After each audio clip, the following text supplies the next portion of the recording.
Zoom na, ma'am. Joricel, I have a question for you. How do you define success? I define success kapag nahanap mo na yung peace na totoong, alam mo yun, yung talagang hindi mo titingnan yung material, kundi yung sarili mo, na you're at peace. And then, successful ka kapag nakikita mong masaya yung iba. Kung di ka na insecure na, uy, bakit siya masaya, ako hindi. Pagiging successful is you're contented sa ano meron ka, kahit wala kang ganito financially. So yun, para sa akin masaya ako sa iba, and then mag-i-encourage ka pa to motivate, and dapat syempre, i-share mo rin kung ano yung meron ka. That's success. That's a good point. That's a good definition. Now, with you saying na ganun nga ang definition ng successful, do you think that you are successful already? Yeah, I think so. Kasi right now, parang iba-iba yung stage ng tao. And then parang sa akin, tingin ko sa sarili ko, parang okay na ako. Tapos, 'di ba? Syempre nag-expect ka ng more. Pero that expectation, dapat hindi mo siya iniisip na ngayon kasi little by little kasi yun. So, step by step kasi yun. So, ngayon, successful na ako. Kasi nga, nafe-feel ko to na I'm free and hindi ako naiingit sa iba kung ano mang meron sila. Alright, perfect. Sa'yo? Now, anong question mo sa akin? Ang question ko naman sa'yo is about life, diba? Yung pinag-uusapan natin. Ano ba magandang questions? Sa tingin mo, ano yung best na nagawa mo sa buhay mo? Ganda ng tanong mo. Sa tingin mo, ano yung best na nagawa mo na talagang na-feel mo na, I did my best. Okay. So, for me na mako-consider ko talaga na best thing na na-achieve ko so far is yung I'm incapable ng helping my parents. Yun ang best achievement ko sa buhay ko. Especially nung nag-pandemic, na walang-wala sila mama, and buntis pa siya nun ha. I was there to help them financially, emotionally, kasi nga, gusto kong iparamdam sa kanila na huwag kayong mag-alala, nandito naman ako. So for me, that's my achievement in life. And alam mo kung bakit kung nasasabing best yun for me? Bakit?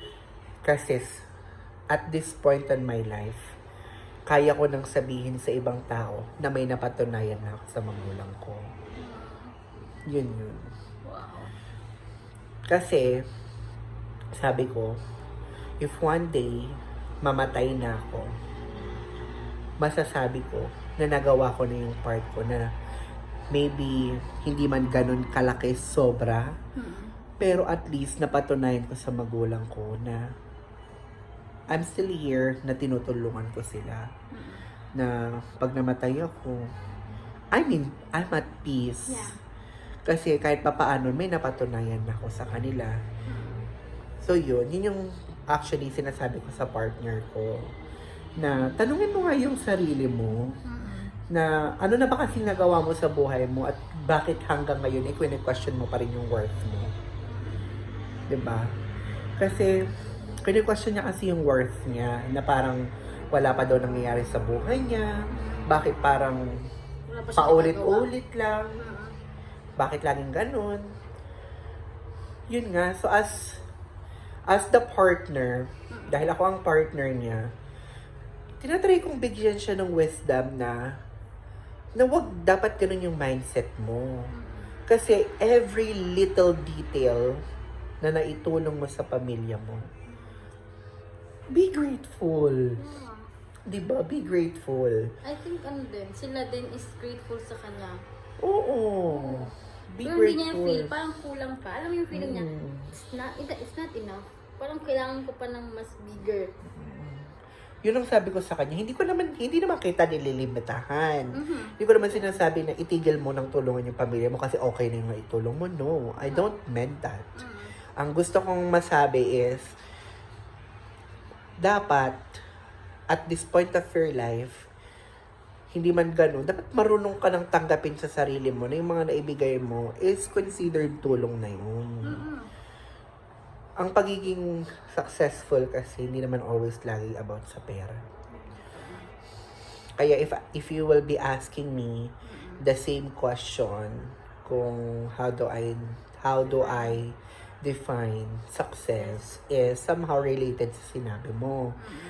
Pero sa akin talaga is yun nga, I define success if you are now ready to help other people na maging successful din.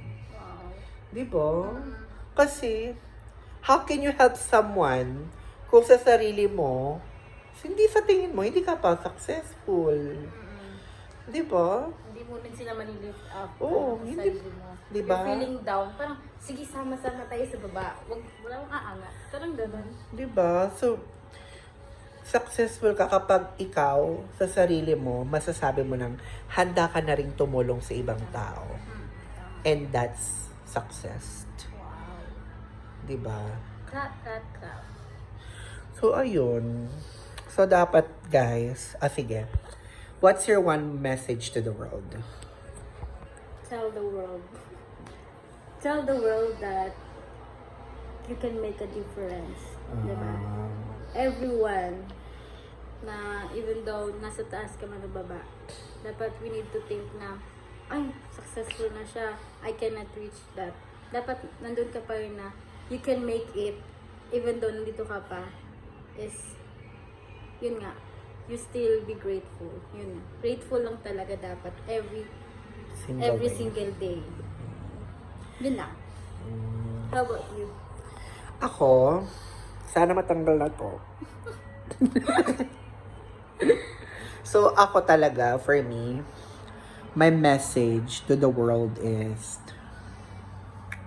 ay gusto ko lang pala tong sabihin sa'yo sa sinabi mo, na, oo, kahit nasa baba tayo, guys, kung feeling natin, walang-wala na talaga, wala na talagang pag-asa, no, you are totally wrong. Nasa sa'yo pa rin if yung ginawa mong decision sa buhay mo is a wrong decision or a good decision. It's up to you now kung paano mo i-drive yun. Kung you are expecting that one day you'll end up nothing, mangyayari talaga yun. Kasi yun na yung mindset mo sa puso't isipan mo. Ngayon, kung nag-decision ka for your betterment, for you to be successful one day, to earn money to help your family, so means that's a good decision. Ngayon, minsan talaga guys, alam ko, mapapaisip tayo na walang-wala naman na talaga kasi. Aminado naman ako na may time talaga na parang walang-wala na talaga. As in yung parang ang labo-labo na ng paligid, no? May time na wala na talaga to. Parang ganun lang. Pero guys, no. Nako, maniwala kayo. Maraming paraan. It's up to you how to find it. Hindi ako, hindi siya, hindi silang lahat ang makakapagsabi kung nasa ng tamang daan. Kundi si... Hindi ikaw. You. Tama, it will be you. Just ask for guidance. And you know who I am talking about.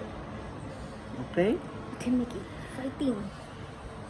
So, yun na nga, yung anong masasabi ko sa mundo, minsan masasaktan tayo. Minsan mapapaiyak na lang tayo sa realidad ng buhay kung bakit natin pinagdadaanan lahat ng to. Minsan mapapa-question tayo bakit pinagdadaanan natin lahat ng hirap na to samantalang hindi naman na pagdadaanan ng ibang tao. Bakit parang para sa akin ang hirap-hirap nito, bakit parang sa ibang dali-dali lang.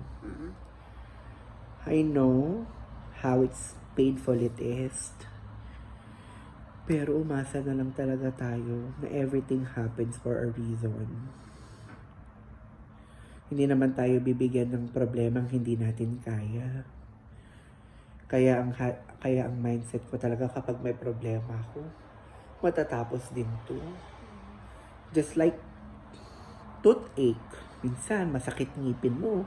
Sakit pang ngipin ko. Sobrang sakit. Di na ako makakain. Di na ako makagalaw. Di ko na alam gagawin ko. Pero if you think na it will pass by, na matatapos din yan, di ba? Yung ginhawa na mararamdaman mo pagkatapos ng sakit ng ngipin mo, Sarap.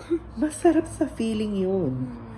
And if you can relate that sa buhay, ganun lang ang buhay, guys. Masakit man ngayon, pero one day, you'll get past through it. At kapag nakamtan mo na yung sarap at ligaya, huwag mong kakalimutan lahat ng pinagdaanan mo. Gawin mong inspiration yun, lahat ng experience, lahat ng sakit na napagdaanan mo to become a better person. To be a better version of yourself. Tama? So, yun lang naman sa akin. Bye!